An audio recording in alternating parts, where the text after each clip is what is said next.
it's Matt, and today I will be reading to you a short horror story with a little, or I should say a lot, of help from my friends Springbok ASMR and Accidentally Graceful. This story is called The Lucienne Twins. I originally found it on the subreddit No Sleep, and it was written by a Reddit user named LeoDuhVinci, who has his own subreddit for his writings. So if you enjoy this one, I strongly suggest that you go check out his other work there. Now, The Lucienne Twins is a story told from the point of view of a female teacher, and because I'm a man, I have taken the liberty, with the author's permission, of rewording a few things and changing the name of the protagonist, but otherwise, this is as it was written. Anyway, without any further introduction, let's get started. I hope you enjoy it. I will never forget the Lucienne Twins. Even after 10 years, they are still fresh in my memory. Too fresh. It was my first year of teaching when they were in my class. My fresh college diploma was framed on my desk, and I had placed a signed picture of my favorite professor, now deceased, on the wall behind me. In cursive, it read, "To Matthew, my brightest, that you may teach the world." I watched over my kindergarten class as if they were my own children, but the Lucienne Twins were my favorite. There was Abigail, the blonde one with a minuscule nose, and Bridget, shorter with brunette hair. Mr. Matthew? Abigail would start, tugging on my sleeve, before Bridget continued. We were wondering Abigail would take over. if we could go to the sticker box Bridget would now speak. and take a star. And of course, there was no way I could say no to the couple. They were irresistible, from their broken sentences to the heart-shaped lockets they wore that were embossed with their names. I could never imagine something happening to them, but fate follows no rules, and something did. Word about the car crash spread around the school faster than the ambulance could reach the hospital. It had been at an intersection where a pickup truck had slammed into the side of their compact car on their Friday morning commute. The driver had still been drunk from the night before. The gas tank was immediately ruptured, spewing the right side of the car with fuel, and flames licked up through the back seat. Bridget was strapped into a car seat above them, and rumor was that Abigail watched her twin burn alive. When the firemen freed Abigail, she threw herself onto the still smoldering bones of Bridget, and her sister's red-hot locket branded itself into her earlobe. The body of her single mother survived, but the toll of the lost daughter sickened her soul. Abigail returned to class 2 weeks later. The hair on the right side of her head was singed and steadily grew back, though the color was darker. A doctor's inspection revealed nothing else wrong with her, except a deafness in her right ear. Hushed voices in the school hallways whispered that her eardrum had imploded from the sheer loudness of her sister's dying screams. But most unnerving was her sister's name, scarred into the lobe of her deaf ear and surrounded by the outline of a heart-shaped locket. From then on, no student would sit on the right side of Abigail, and I had to rearrange the seating charts to place her next to the wall. Abigail seemed content there, in an island of isolation. Before her sister died, they rarely conversed with the other students, and now was no different. In social time, I would hear Abigail talking to the wall in incoherent sentences. "Abigail, what are you saying?" I asked a week after she returned. "Oh, Mr. Matthew," she said. Then she would pause, waiting. And then we thought... Another pause. Silence. "And we can't we?" "Sure you can," I replied, though the exchange made my hair stand on end. She smiled again and cocked her right ear, the deaf one, to the wall, pausing again, then speaking. "They said yes." Then the gibberish continued and the closing bell rang. It wasn't until I drove halfway home that I realized the gaps in Abigail's conversation were where Bridget should be speaking. Months passed and Abigail became even more of an outcast in the class. The kindergartners came to forget the disaster, and some students even began bullying Abigail. I revised the seating chart again and moved her close to my desk. "Mr. Matthew," clamored Abigail one day, pulling my sleeve. She stumbled, and I reached to catch her, but she fell against my professor's portrait on the wall, shattering the protective glass. She picked up the remains, the glass biting deep into her soft palms. She didn't notice. "I'm sorry, Mr. Matthew," she said, and her voice changed tenor. "We didn't mean to break..." Again, a pitch change. "Your picture." I stopped. It was her first complete sentence since the crash. "It's okay," I said, holding her. Blood from her hands dripped onto me, but it felt cold, and I rushed to bandage it. "I'm sure you will teach the world one day, Mr. Matthew," she said, her voice continuing the inflections. My heart froze as I read the note on the portrait for the 1,000th time. Abigail couldn't read cursive. "How did you know that?" I asked. "Bridget told me." "She talks to him now," she said, curling her streak of darker hair around her finger. "That's not all she tells me. She tells me terrible things sometimes, and I can't stop hearing her."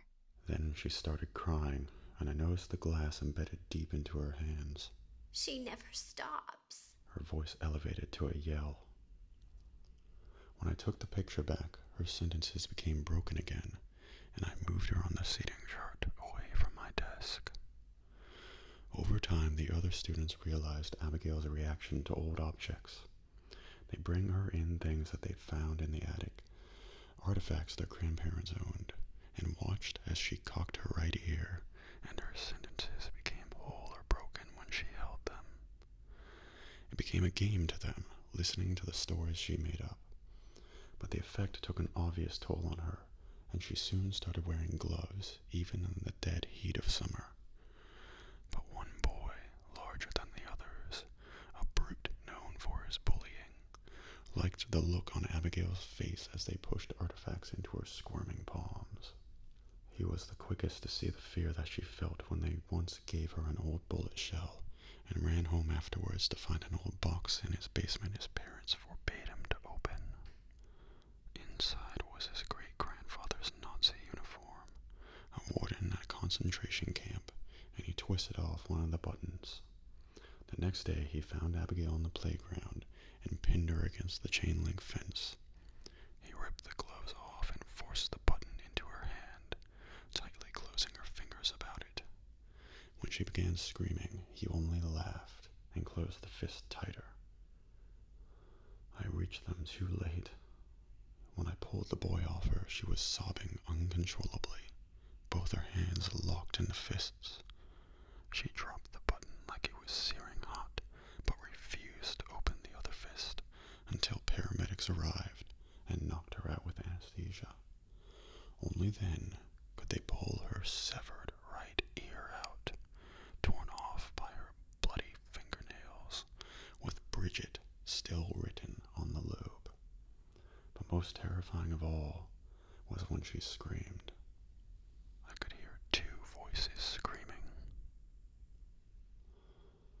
I wish I could say that was the last I had ever heard of the Lucienne Twins. I wish Abigail's story ended with the month she spent at the psychiatrist's office after the incident. But wishes rarely come true, and this was no exception. Abigail never came back to school that year. A teacher that was her family friend gossiped with me over a cup of coffee in the break room 3 weeks later, filling in the details that kept me awake deep into the night. She's staying home until this whole thing blows over. 3 times a week she goes to counseling, though she won't talk to anyone, and only eats if you put 2 plates in front of her.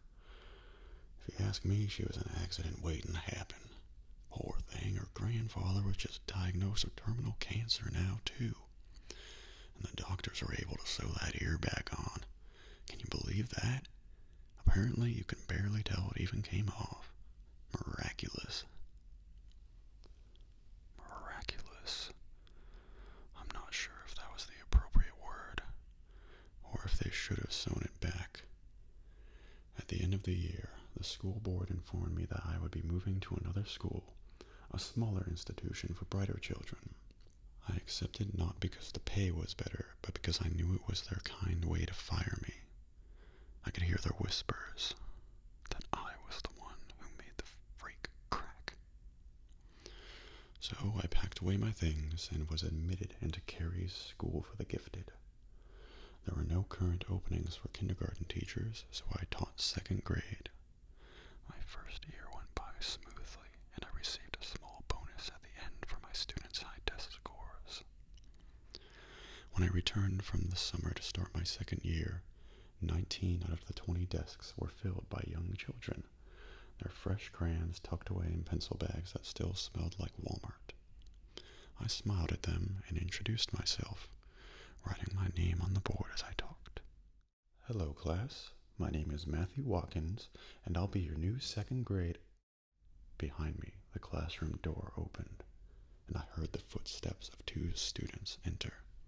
The smile froze on my lips, and my marker jumped across the board as I heard her voice. Hi, Mr. Matthew. I turned. Abigail stood alone in the center of the room. Her silver locket dangled from her neck. Bridget was still burned into her right ear, which looked as if it had never been missing. We missed you. And maybe it was the lighting, but I could have sworn I saw 2 shadows. I sat Abigail near the windows.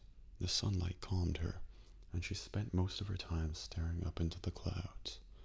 Despite this, she still managed to test better than anyone else in the class. Once, realizing she was not paying attention, I called upon her for a simple arithmetic problem. Abigail, what's 2 times 4? She continued to stare off, her eyes glassy. The rest of the class twisted in their chairs to watch. Abigail, I repeated, my shoes clacking against the tiles as I walked over to her. Still, no response. I waved a hand in front of her face, flexing my fingers, then touched her face. Abigail threw her head back and gasped, drawing in a breath so deep it was as if she had been held underwater. Her desk rocked from the momentum, and I held it down, forcing my hands over the chilled wood. She thrashed, looking from left to right wildly. Abigail, honey, I'm here, I shouted, and her eyes met mine. Tears spilled outwards, and she embraced me, her nails digging through my shirt and into my shoulder. We're sorry, Mr. Matthew. We're so sorry. It's okay, Abigail. Everything's going to be okay. It was Bridget. She took me somewhere and we couldn't find our way back. It was dark and cold. She shivered. I suppressed my own shudder. You're here now. You're back. She sighed, and I released her. The recess bell rang, and the rest of the class hurried out, carrying lunchboxes away along with questions they were too young to know the answer to. Questions that I, at 27, am still too young to know the answer to. Mr. Matthew, she said when my back was turned. Bridget says the answer is 8. Since Abigail had returned, her speech had greatly improved. No longer were there intermittent pauses where Bridget used to speak, but the tenor of her voice continued to change at those intervals. It wasn't until 4 weeks into the semester that I realized why. In her front pocket, Abigail always carried a fountain pen. It was gray, the color of the clouds she watched outside the window, and came to a sharp point at one end. "I like your pen, Abigail," I said one day, and she beamed, thrusting her pocket out like a badge of honor. "Thanks, Mr. Matthew. My grandfather gave it to me. He writes storybooks. He wrote us one once, me and Bridget, about how we'd always be together. It had our lockets on the cover." "Did he now? Well, that was sweet of him. I'm sure he's a nice man." "I love him more than anything else in the world. It's just sad he can't visit anymore." "Why's that, Abigail?" "He's in the hospital, Mr. Matthew. Bridget says she keeps him safe. And Daddy says everything is going to be all right." "I'm sure it will be," I said, and left the discussion. I forgot about it until one day Abigail misplaced her pen. "Mr. Matthew?" She tugged at my sleeve, her hand jerking urgently. I had been teaching the class cursive, but she walked up to the board like nothing was happening. "We can't find... But we just had it. My pen. We need your help." My hairs raised. The come-and-go speech pattern was back again. "Abigail, sit back down. I'll help you after the lesson." "No, she shouted, stamping her foot. no. We need... Or else... we'll die." It would be fruitless trying to continue the lesson, so I helped her search. With every minute, she grew more frantic, throwing over rugs and backpacks in her search. When she was on the verge of tears, I found it underneath one of the bookshelves. "Thank you, Mr. Matthew. We're better now. There was still time." No pauses now, just inflections again. The two girls seated behind her sniggered. One was Natalie, a redhead with freckles peppered across her face, and the other was Jane, whose shoes were always shiny and school supplies always new. The week before, I caught them poking Abigail during class, much to her distress. I continued my lesson and instructed the students to write a sentence of their choice in cursive. Abigail took the cap off her pen and, for the first time, used it to write an assignment. She took her time, eyes furrowed in concentration as she worked. The rest of the students had left when she finished. She looked over it carefully, making adjustments for a full 10 minutes before she turned it in. I let her work. Even after the transpired events, I had grown to love Abigail, and her dedication made me proud. I wanted to see what her handwriting would produce. "You worked a long time on that, Abigail," I said as she walked up to my desk. "I wanted it to be perfect, Mr. Matthew. This pen writes so beautifully. I love the ink. It's the most pretty blue. And it sparkles in the light." "It certainly is. Go home now, Abigail. Your family will be waiting." The sheet was blank. There was no blue ink. She picked up her bags and headed out the door. She could walk home from this school, and I hadn't seen her parents drive her home in over a week. When she was gone, I looked at her paper. I held it up to the light and could see the scratches the out-of-ink pen had made against the lines. "Abigail belongs to me." Just before lunch the next day, Abigail's pen went missing again. We searched for 15 minutes, and each passing second, her panic became more evident. It wasn't under the bookshelf, or under the rug, or in her backpack, whose contents she had strewn across the floor in rage. She shook, wrapping her hands around her face and pulling her hair. Behind her, I saw Natalie and Jane share a knowing look. A flash of gray gleamed from Natalie's pocket. "She's such a baby, baby," taunted Natalie as I took the pen from her. The shrieks had already begun by the time I brought it to Abigail. She grasped it, her knuckles bone white, and for a moment all was silent. "It's too late. He's gone," she whispered and looked me dead in the eyes. "He's gone." Then she screamed so loud that I had to cover my ears and feared the windows would rupture. "Baby!" shouted Natalie, putting her hands on Abigail's desk. Her voice was drowned out. Abigail threw the pen as hard as she could at the board. It ricocheted, bouncing at an impossible angle, flying up above my head and slamming point first deep into Abigail's desk, straight through Natalie's right hand, and pinning it to the wood. It was so embedded that I couldn't remove it, and Natalie had to wait 15 minutes for the paramedics to arrive until she could move. They rushed her to the hospital, and the school board suspended Abigail for 2 weeks. She spent it in Pennsylvania at her grandfather's funeral.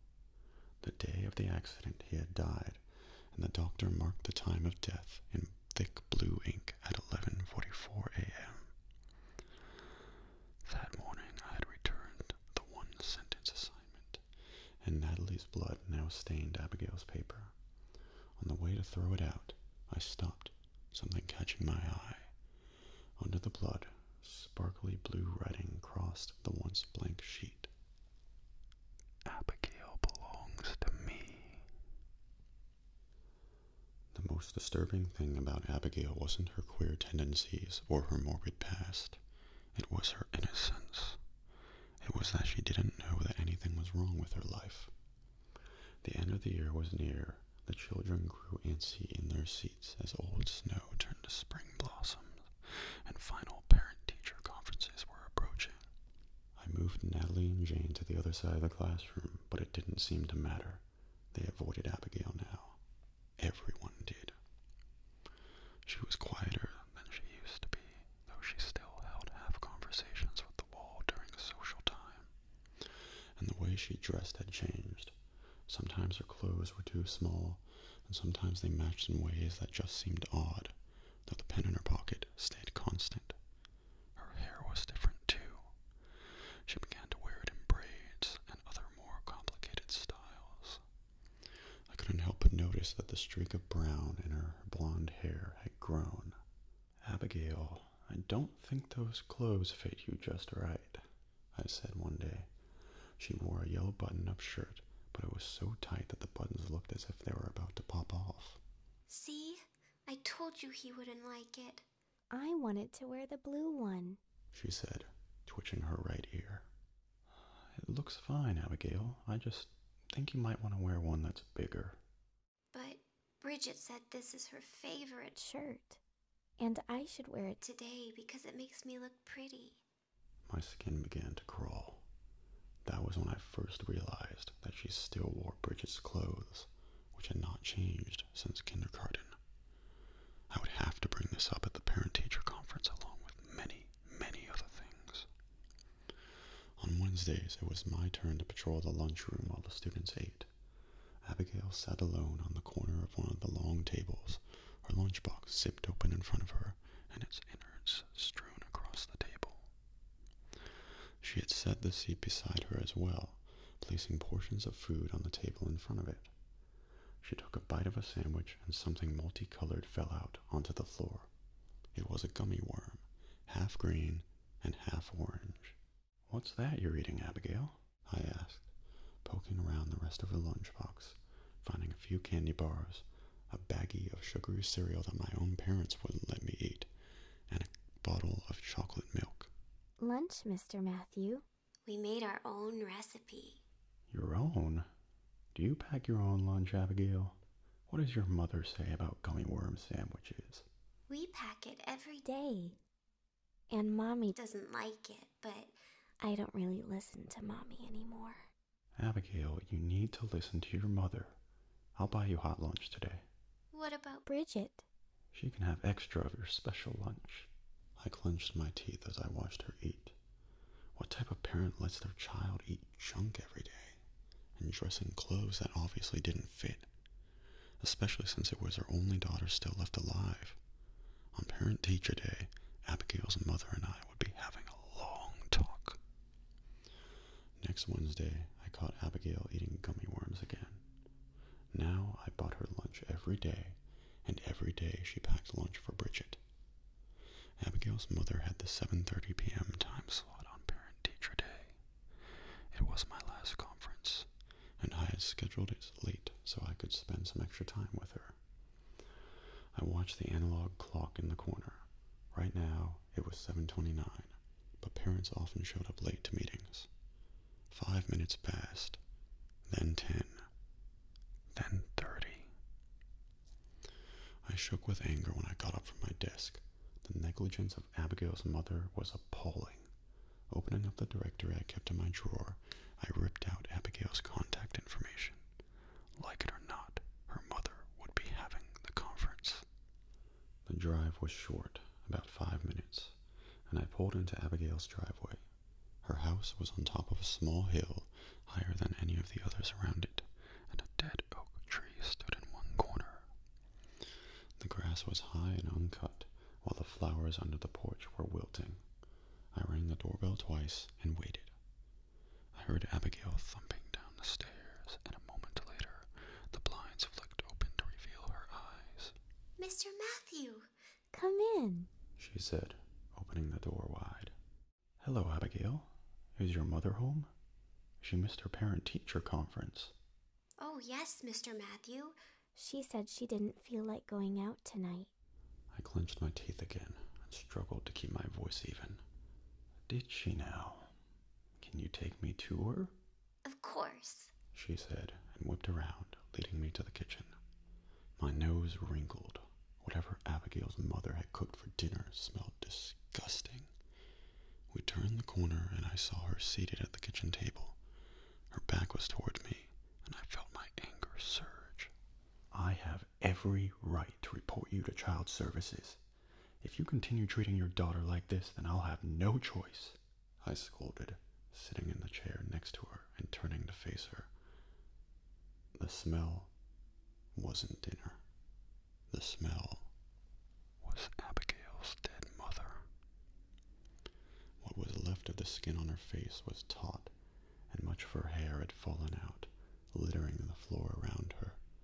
In front of her was a moldy cup and an empty bottle of prescription sleeping pills. I froze, and Abigail embraced her mother, knocking one of her hands off the table to fall motionless at her side. I stood, backing away slowly. There was a video recorder plugged in on the counter, and its flashing red light blinked at me. Abigail, how long has your mother been like this? I asked, carefully choosing my words. Like what, Mr. Matthew? Here, at this table. No, dead. How long has she been dead?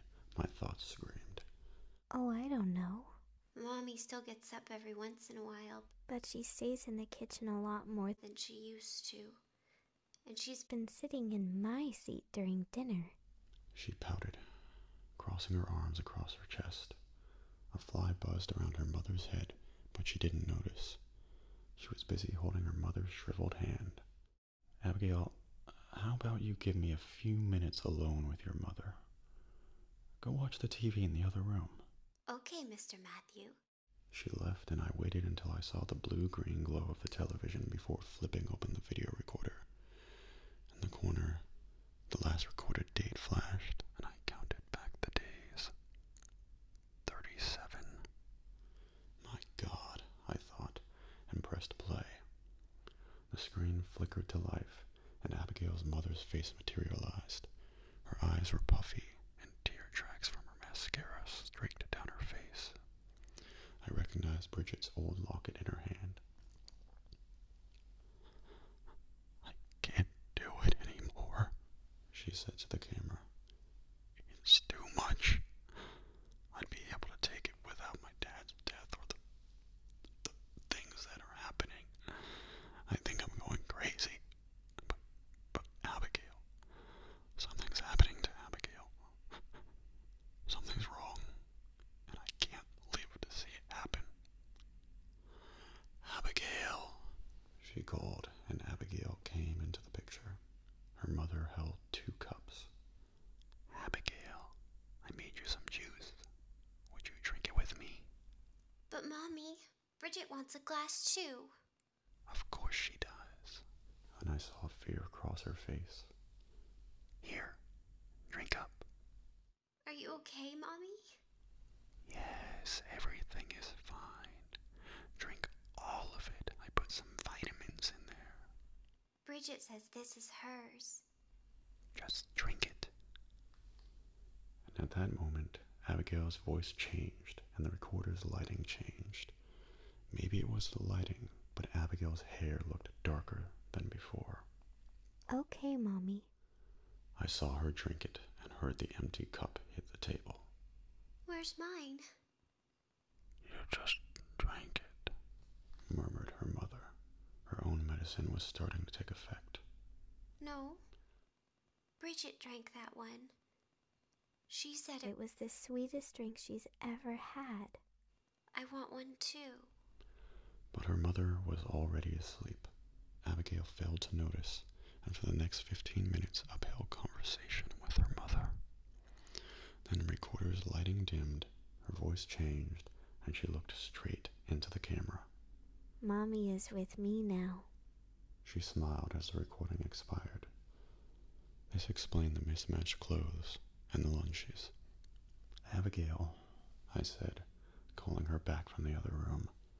What happened to you the night your mother brought you juice? Did you get sick off of it? No, Mr. Matthew. She never gave me any juice. What have you been eating, Abigail? Who's been doing your laundry? Bridget does everything now. Mother helps sometimes. And they braid my hair. I shivered. The styles she used were too complicated for her to do alone. Come, Abigail. You're staying with me tonight. Is that okay, Mommy? Said Abigail, cocking her ear. All right, if you say so. I'll be home before dinner tomorrow. Maybe the pills had expired. Maybe her mother forgot to spike her glass. The possibilities ran through my mind as we left behind her house with the dead oak, the dead flowers, and the dead mother. But in my heart, I could feel what had transpired. And though it terrified me, I knew what I had to do next. I had to adopt Abigail. I never realized it, but the school day only revealed a small portion of Abigail's quirks. There were small things she did, things so innocuous that they went unnoticed until one day they became far too obvious. Like the way she climbed the stairs, it was as if she held a weight, and each step was a struggle. Or how she ate far more than should have been healthy for her age, or her obsession with anything old. The adoption process went smoothly, especially since the end of the year had arrived, and she was no longer in my class. By the end of the week, we returned to her house to collect our things. The local authorities had removed the body of her mother. The videotape was all the evidence they required for her cause of death. There was no funeral since Abigail was her last living relative. As I brought boxes from my car, Abigail rushed to her room, sliding out a chest from underneath her bed and throwing it open. A dozen objects rattled about the inside, and she touched each to make sure it was there. There was a picture so faded that I couldn't make it out, a shoelace, a ring, and a bottle cap among her treasures. And there, among the trash, shined Bridget's locket. Abigail, what are these? I asked, picking up the ring. Don't touch that, Mr. Matthew. It'll make you sad, said Abigail, pushing my hand down. Why's that, Abigail? I think it's pretty. Pretty things can be sad too, Mr. Matthew. And that one there. She pointed to the bottle cap. Makes me feel happy, but the baseball. The ball makes me angry. So angry. She clenched a fist. Why would you hold it then? For their stories. Sometimes I like feeling angry. Bridget likes feeling angry. Who did these belong to? I don't know all of them. But they're gone now. This is all that's left. Just the pieces they left behind. Abigail, how does the locket make you feel? The locket puts me to sleep, Mr. Matthew. Bridget loves it when I wear it, but I think it makes me sleep too much sometimes. She took the box to my car and put it in the back seat. When she wasn't looking, I took it back to the kitchen and hid it in the cupboard. She needed real toys to play with, and I had made up my mind to stamp out some of Abigail's stranger habits. But when we finished packing up and I returned to the car, the box was on the dashboard. Abigail had not left my sight the entire trip. As we pulled into the parking space of my apartment, Hank, my border collie, scrambled out the doggy door to meet her. Abigail outstretched a hand to pet him, and his ears folded as his tail tucked between his legs. When her fingers brushed against his fur, he growled, baring his teeth and backing into the house. After we finished unpacking, Abigail helped me cook dinner. I decided upon chicken parmesan and gave her the task of picking basil and oregano from my windowsill herb garden. I minced them and combined them in the sauce, and Abigail said it was the best meal she had eaten in weeks. Compared to gummy worm sandwiches, I'm sure that it was. After dinner, we listened to the tinkling of a piano from the apartment upstairs. An old lady lived up there, Miss Hawthorne, and she taught lessons in the evening to pay for rent. Can't I learn? Asked Abigail, and immediately I agreed. This was just the hobby she needed. I introduced her to Miss Hawthorne the next day, and the old lady smiled, pinching Abigail's cheek. "She looks just like my own Gabby," she commented, and after we negotiated prices, walked away on her cane. Miss Hawthorne constantly made comments about the past, and often I wondered if she was developing dementia, or should have been placed in an old folks' home. For dinner that night, we cooked homemade pizza. When Abigail brought in the herbs, they were already brown instead of green and healthy. "Abigail, you have to pick from the living parts of the plant, not the bits that have fallen off." "I did, Mr. Matthew." "Here, let me show you how." I walked out onto the balcony, but the parsley and oregano plants were dead. Frowning, I chose thyme instead. Abigail was quick to learn piano. I listened to her from below, and heard her notes progress from fumbling to staccato to fluid. After 2 weeks, I signed an $80 check made out to Miss Hawthorne and slipped it through the mail slit. The next time she saw me in the hall, she stopped me. "Matthew, your check for the lessons came up a little short." "No, it didn't," I said, hoping not to embarrass her. "We agreed upon $20 per lesson on Tuesdays and Thursdays." "Why, yes, Matthew, but I don't do package deals. That's only one person. Lessons for 2 are $30 each. And that one girl wears me out like no other." I scrutinized Miss Hawthorne. The wrinkles on her forehead looked deeper than usual, and she leaned heavier on her cane. Perhaps Alzheimer's really was setting in. "There was only one," I said. "Oh, Matthew, I'm old, but I'm not that old." She wagged a finger at me and continued walking, coughing as she turned the corner. "Abigail," I asked that night, "have you been going to piano lessons with anyone else?" "Just me and Bridget, Mr. Matthew." I paused, a creeping suspicion tingling. "What made you want to start taking lessons, Abigail?" "I like the way it sounds. And Bridget said she wanted to meet Miss Hawthorne." "Why's that?" "She said Miss Hawthorne had a gift for her." Abigail refused to disclose any further details. At night, I could hear her rummaging around in her treasure box. During the day, I could hear her play piano. Over the weeks, I saw the brunette streak of her hair continue to grow among the lawn, as if it were taking territory. And I saw Miss Hawthorne's hair change from gray to white, her skin pale, and her movements become shakier. Perhaps it was the shock of her dead mother finally setting in, but Abigail's attention span was shrinking. Sometimes I would see her do her chores twice, as if she'd forgotten, and I found myself repeating things to her multiple times before she would hear them. Unless I was right next to her, I'd catch her staring deep off into space, or murmuring to herself. And even when I held her hand, she was always fidgeting and wringing out her dress. Sometimes she would sleep with me, saying, I don't want to go away tonight, Mr. Matthew. I want to stay here. Go away where? I'd ask, already knowing the answer. With Bridget. Mommy's there. And Grandpa. But sometimes it's hard coming back. Sometimes I want to stay there forever. But if I stay too long, I'll never come back. You're here now with me. Bridget says she can take you there too. You just have to put on her locket. No. I'll stay here, Abigail. I'll stay here with you.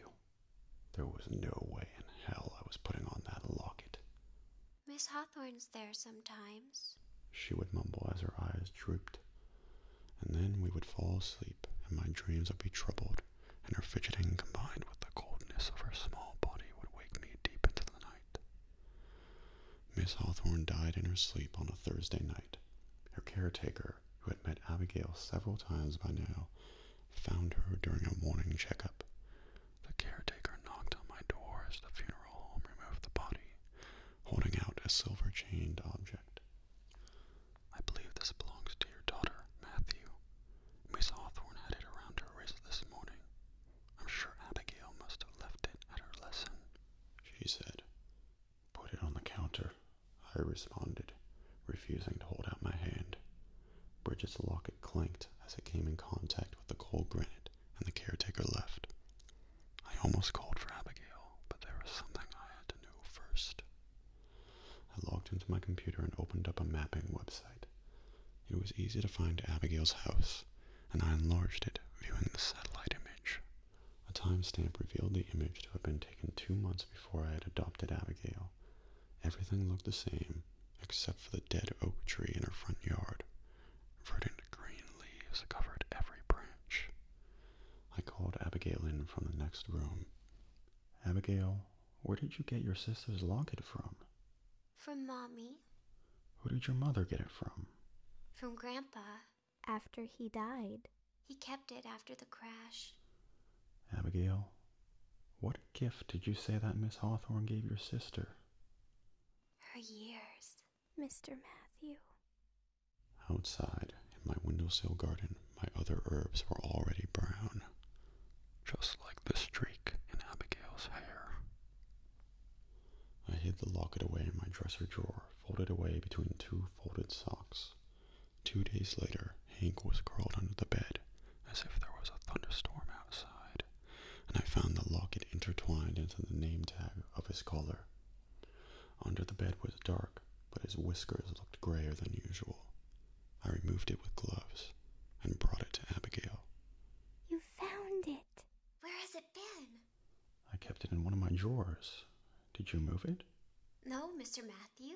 You have to keep it in the treasure box. Why is that? Because that's where she belongs. That's where they all belong. She talks to the others in there. The others? Yes, Mr. Matthew.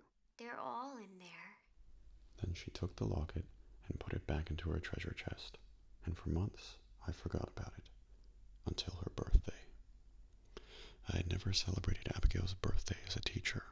It was May 28th, too deep into the summer for her to be in class. She was turning 9, and for a year before the introduction of double digits, I suggested we throw a party. Bridget and I would love a party, she exclaimed, and for the rest of that afternoon we wrote invitations.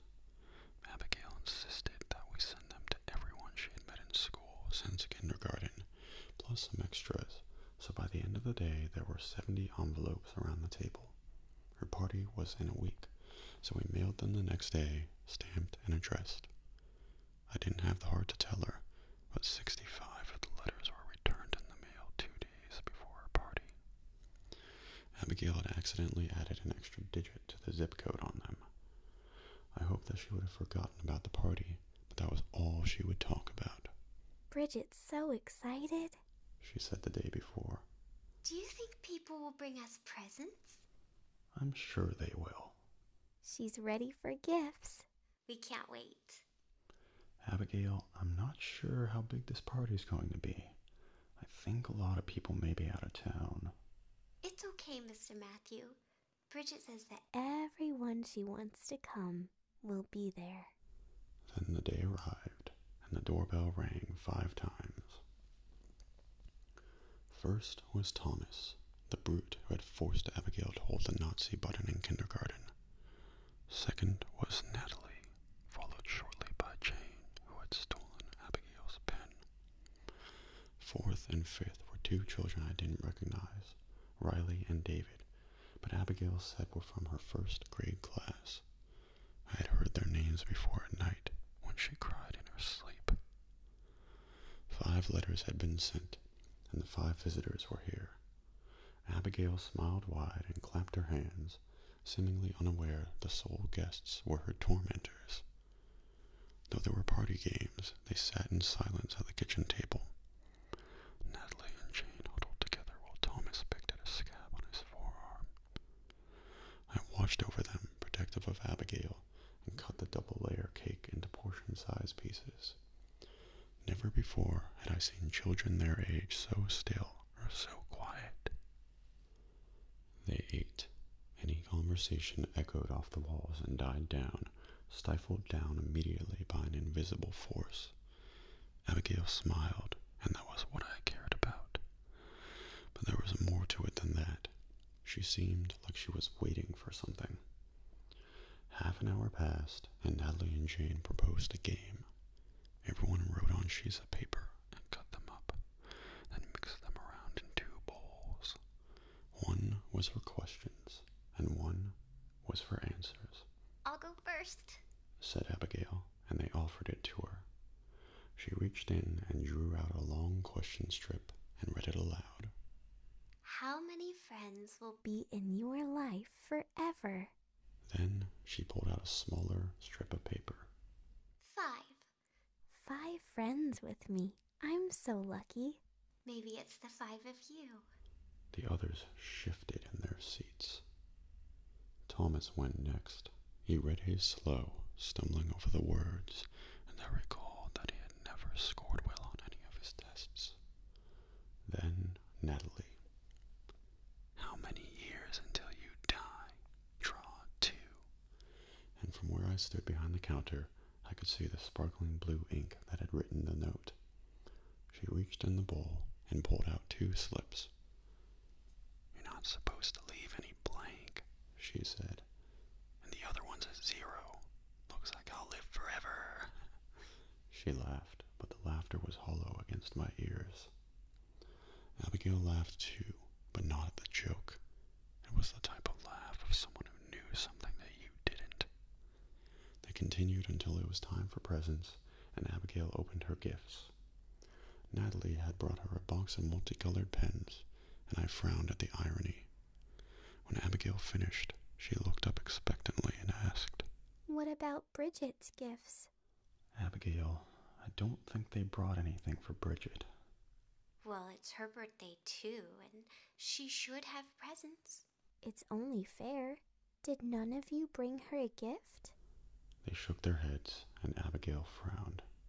Bridget says that you each have something she wants.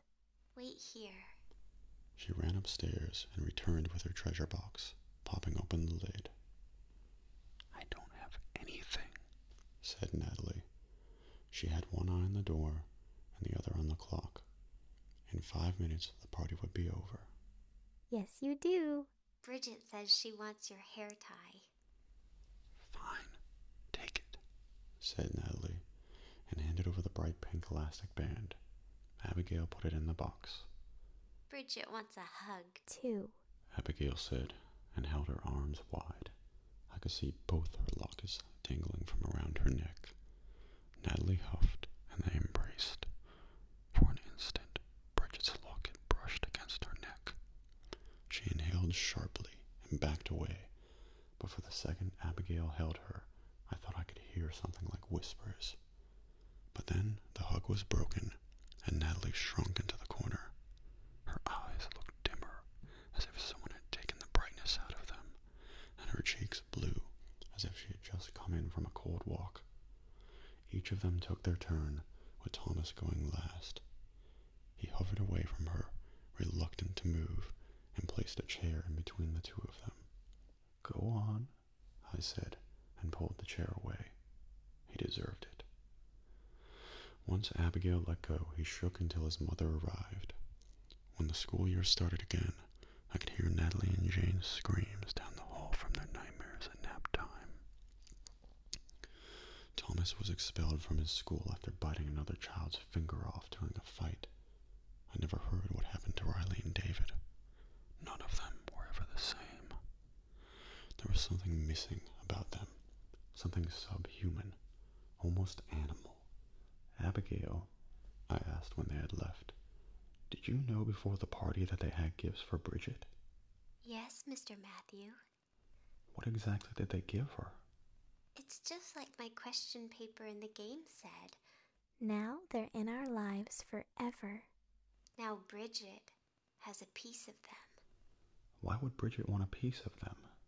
She says it makes her stronger. Stronger? She looked me in the eyes, and I shivered. The streak of brunette in her hair fell across her forehead. How else is she going to come back? I've always loved happy endings, but you won't find one here. And as Abigail said, even sad things can be pretty.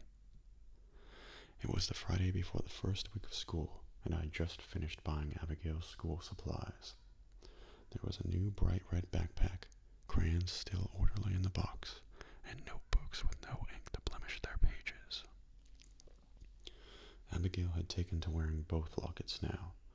I never remembered them being magnetic, but now they were stuck together, forming a full heart. I had given up telling her not to wear it, though when I hid it, she scoured the house until she found it. It never took long. It was almost as if she could smell it.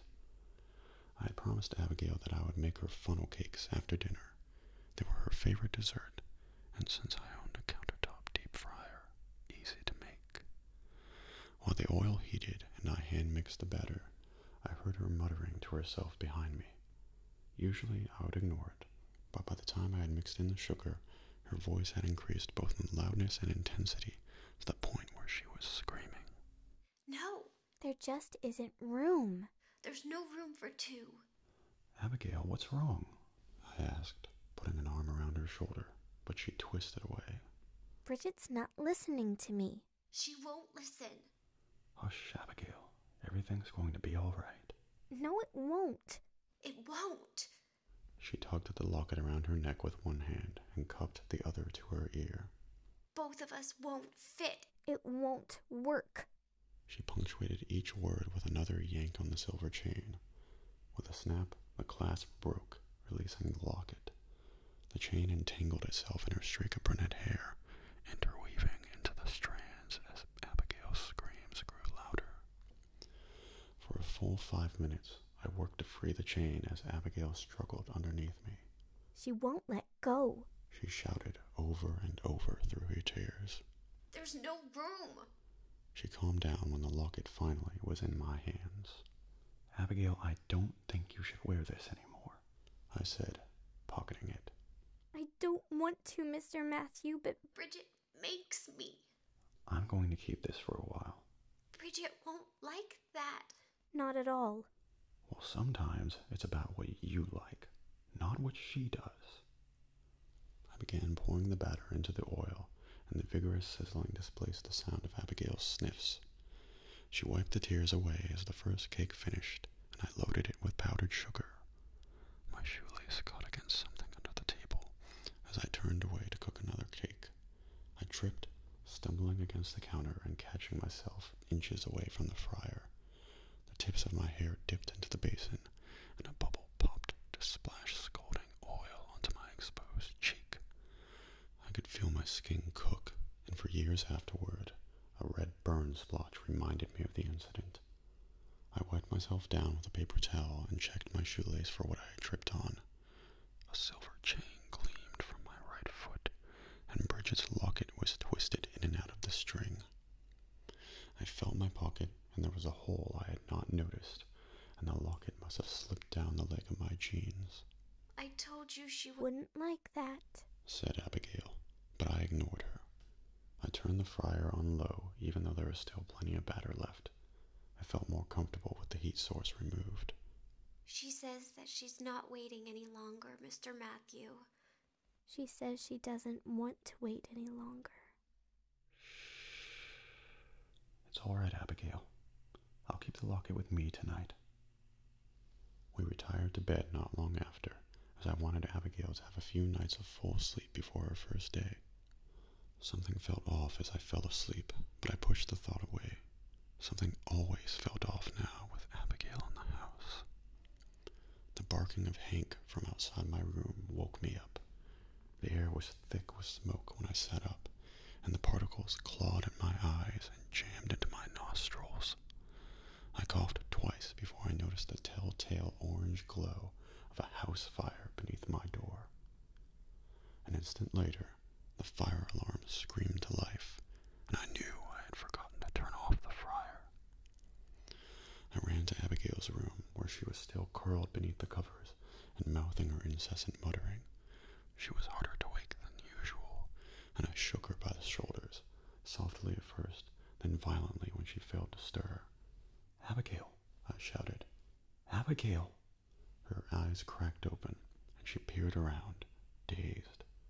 "We're awake, Mr. Matthew." "Abigail, there's a fire. We have to go now. Get up." "Abigail says she's coming," she said with a yawn.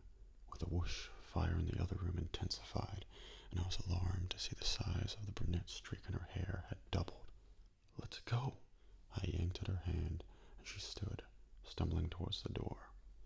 She walked clumsily, like someone who has been in a hospital for a long time and was unused to the feel of her own legs. The heat had become stifling as flames spread from the kitchen to the ceiling.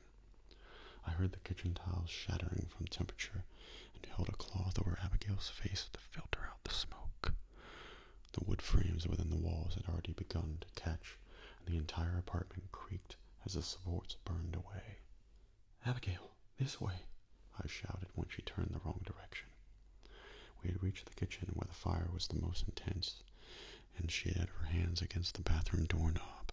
The sizzle of her flesh was audible against the brass, but she held it there, unaware of any pain.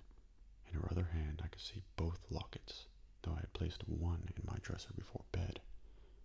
She stamped her foot and turned back to face me. Her face was contorted, and she yelled the next sentence at me. "I'm Bridget, not Abigail. Bridget!" Before I could argue, there was an ear-shattering crack as a section of the roof gave way. With a flurry of sparks, chunks of drywall and boards came raining down upon Abigail. She screamed as an enormous board crashed against her forehead, and as she fell, she slammed her right hand against my side. I gasped as both lockets embedded themselves point first into me, piercing through my skin and sliding in between two of my ribs. Abigail stood, blood rushing from above her eyebrow. "I'm back, Mr. Matthew. Let's get out of here." She ran ahead of me, pulling me through the worst of the fire.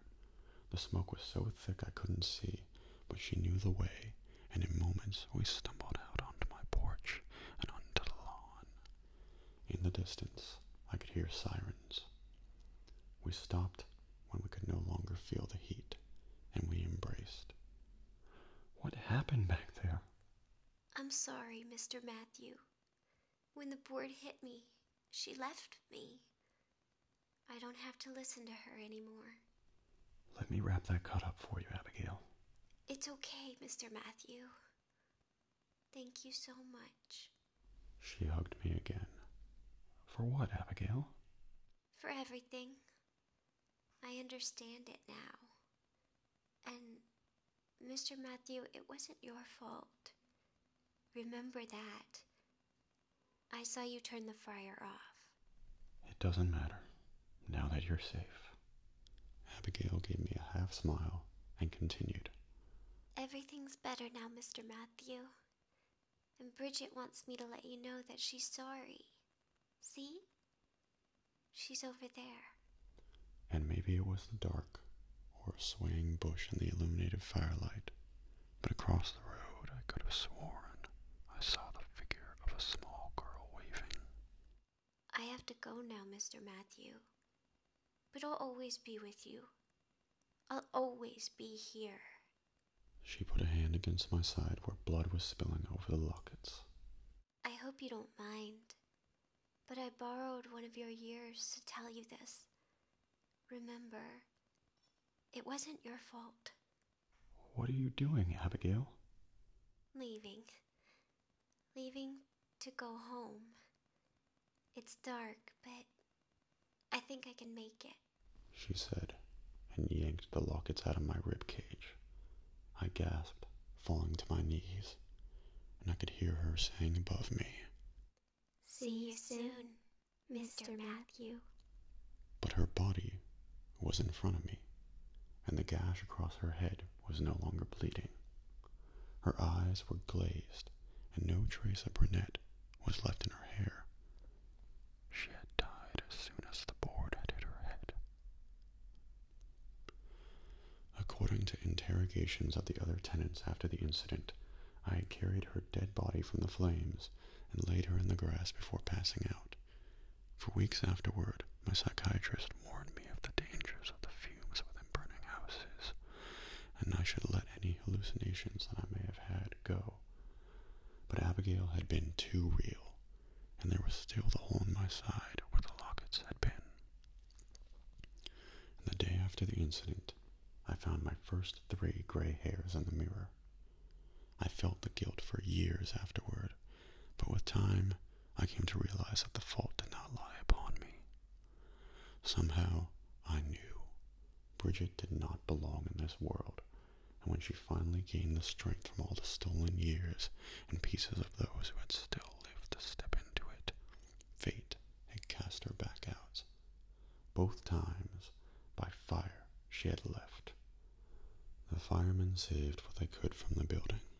Everything I owned had been destroyed, save for a small wooden box that was completely unmoored in the small guest room. Abigail's treasure box. And when I took it from her hands, I came to know how Abigail had been touched by death. When I held the lockets, I felt the distant echoes of the twins. I felt Abigail's emotions, her misery over her sister's death, and Bridget's envy of her sister's life. But I felt the other objects too. I felt the anger Abigail had felt on touching the baseball, and the sadness of a broken couple in the ring. And I heard the screams of the children from the birthday party in their gifted objects. Abigail was right. When we leave from this world, there are pieces left behind. There were times when I looked into the mirror and I could see the twins' figures behind me, but when I blinked, they disappeared. Or one I would be walking alone and could hear 2 small sets of footsteps to my side and would feel a tug on my sleeve. My side would ache, and I'd clutch the scar where the lockets had been. I'd relive the nightmares Abigail experienced, and would awake to the sound of her muttering. And now, to this day, Abigail's last sentence still rings in my head as I count my gray hairs each morning. "See you soon, Mr. Matthew." Soon. I will never forget the Lucienne Twins. Even after 10 years, they're still fresh in my memory. Too fresh. And that is it. I hope you enjoyed it. And once again, I would like to thank Springbok